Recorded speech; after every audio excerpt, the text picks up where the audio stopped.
ओम साई राम। शिरडी साई बाबा सत्संग में आपका स्वागत है। बाबा की अनुमति के बिना ना तो कोई शिरडी जा सकता है और न ही यहाँ से वापस जा सकता है। और मैं मुझे बाबा के दिव्य दर्शन के लिए शिरडी जाने की अनुमति देने के अपने अनुभव को बताना चाहती हूँ। यह विषय श्री साई सच्चरित्र के अध्याय 9 में उदाहरणों के साथ श्री गोविंद रघुनाथ दाभोलकर जी यानी हेमंत पंथी के द्वारा बड़ी खूबसूरती से समझाया गया है। इस विषय को अब हम देखेंगे और समझने की कोशिश करेंगे।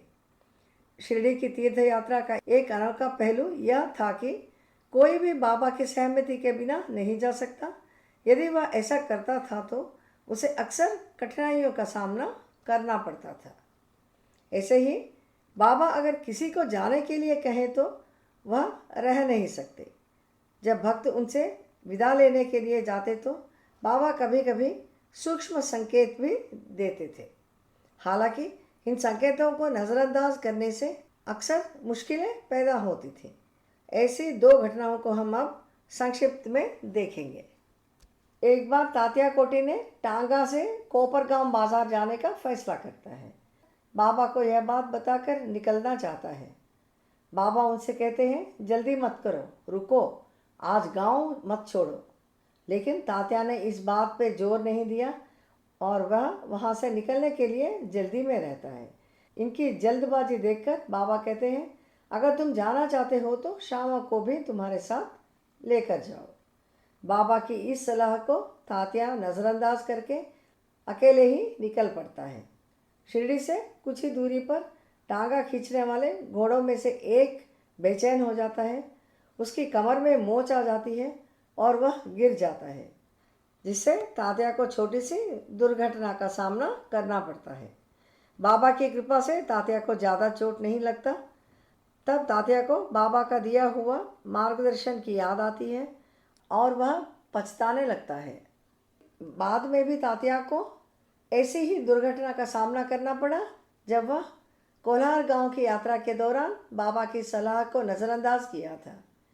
इसी अध्याय में बताए गए और एक उदाहरण में बम्बई के एक यूरोपीय सज्जन बाबा के सन्निहित भक्त नाना साहेब चांदोरकर जी से एक परिचय पत्र लेकर बाबा के सामने घुटने टेकने की इच्छा से शिरडी आता है। हालांकि बाबा ने उन्हें आंगन में ही रहने और मस्जिद में प्रवेश न करने की हिदायत देते हैं। बाबा उनको अगले दिन तक वहीं पे प्रतीक्षा करने के लिए कहते हैं। बाबा की सलाह के बावजूद वह असंतुष्ट महसूस करता है और तुरंत शिरडी से निकल पड़ता है। बाबा के बताए गए बातों पर ध्यान न देकर वह एक टांगा लेकर निकल पड़ता है। थोड़े दूर जाने के बाद उनके टांगों के घोड़ों के सामने एक साइकिल आ जाता है और यह घोड़े चौंक जाते हैं और घबराहट में ऐसे दौड़ने लगते हैं कि टांगा पलट जाता है और उस सज्जन को ज़्यादा चोट लगती है और वह बड़ी बुरी तरह से घायल हो जाता है। इस घायल अवस्था में उनको इलाज के लिए कोपरगांव अस्पताल में ले गया जाता है और उनको कुछ दिनों तक अस्पताल में ही रहना पड़ता है। यह घटनाएं एक अनुस्मारक के रूप में कार्य करती हैं कि जो लोग बाबा के निर्देशों का पालन करते थे वे सुरक्षित थे, जबकि जो लोग उनकी अवहेलना करते थे उन्हें अक्सर परेशानी का सामना करना पड़ता था। श्री साई सच्चरित्र की यह कहानियाँ मेरे अनुभवों से बिल्कुल मिलती जुलती हैं, जो साबित करती हैं कि बाबा का मार्गदर्शन उनके भौतिक स्वरूप से परे तक फैला हुआ है। मैंने व्यक्तिगत रूप से 2 बार ऐसी ही स्थितियों का सामना किया है। आमतौर पर जब हम बाबा के दर्शन के लिए शिरडी की सुगम यात्रा सुनिश्चित करने के लिए पहले ही ट्रेन टिकट्स बुक करते थे, कम से कम 1 महीने या उससे अधिक। हर बार हमने यह मान लिया कि हमारे कंफर्म टिकट्स का मतलब है कि हम निर्धारित दिन और समय पर शिरडी पहुंच सकते हैं, लेकिन 2 अवसरों पर हमने अन्यथा अनुभव किया। एक बार जब हम रेलवे स्टेशन पहुंच चुके थे और ट्रेन के लिए वेट कर रहे थे, तब हमें पता चला कि रेल रोको आंदोलन कुछ चल रहा था। इस वजह से उस दिन का ट्रेन कैंसिल कर दिया गया था। हम वापस घर चले गए थे। दूसरी बार भी रेलवेज की तरफ से कुछ समस्या के कारण उस दिन का शिरडी जाने वाली ट्रेन भी रद्द किया गया था, लेकिन रेलवेज ने हमारे टिकट्स के पैसे लौटाए थे। यह एक बार नहीं, लगातार दूसरी बार भी इस तरह से हमारी शिरडी यात्रा रद्द किए जाने को लेकर मैं बहुत चिंतित थी। तब मैंने बाबा से प्रार्थना किया, क्यों बाबा, हमारे साथ ऐसा क्यों हो रहा है? हमारे साथ कुछ गलत हुआ तो हमें माफ़ कर देना बाबा, हमें जल्द शिरडी बुला लो, हम आपका दर्शन और आपका आशीर्वाद पाना चाहते हैं बाबा, कहकर बाबा की अनुमति मांगी थी। आखिरकार कई महीनों के बाद हम अपने तीसरे प्रयास में सफल हुए थे। बाबा की कृपा से हम शिरडी जा सके, उनका आशीर्वाद प्राप्त कर सकें।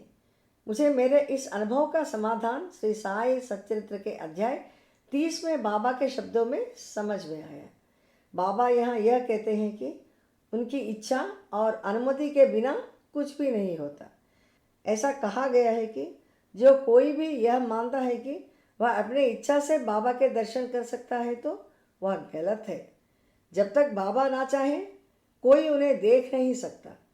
उनकी आज्ञा के बिना एक पत्ता भी नहीं हिलता। बाबा जो अपने भक्तों के अतीत, वर्तमान और भविष्य के सभी पहलुओं को जानते हैं, उन्हें लाभकारी तरीकों से बाबा मार्गदर्शन करते हैं। हालांकि शुरू में मैं बहुत निराश हुई थी कि शिरडी नहीं जा पा रहे हैं क्योंकि बाबा हमें आने नहीं दे रहे हैं। जब से मैंने बाबा की कृपा से श्री साई सच्चरित्र का पारायण नियमित रूप से पढ़ना शुरू किया, तब मुझे समझ में आया कि बाबा जो कुछ भी करते हैं वे हमारे भलाई के लिए ही करते हैं।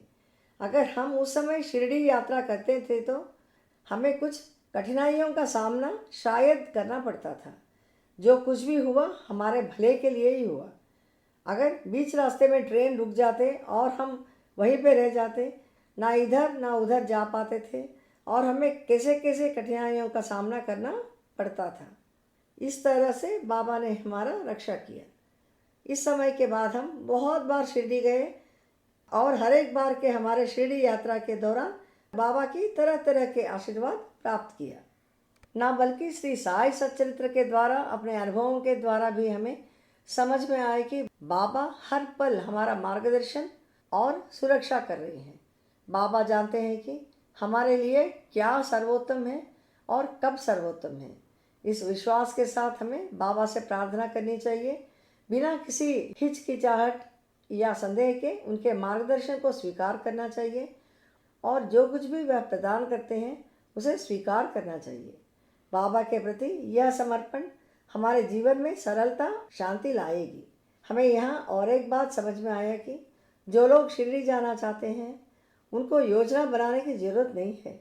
अगर बाबा की अनुमति है तो वे बस खुद को बाबा के चरणों में पाते हैं, उनकी कृपा प्राप्त करते हैं। मैं बाबा से प्रार्थना करती हूँ कि बाबा की आशीर्वाद हमेशा हम सब पर बरसाती रहें, हम सब स्वस्थ, खुश और अच्छा रहें।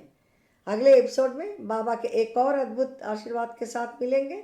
ओम साई राम।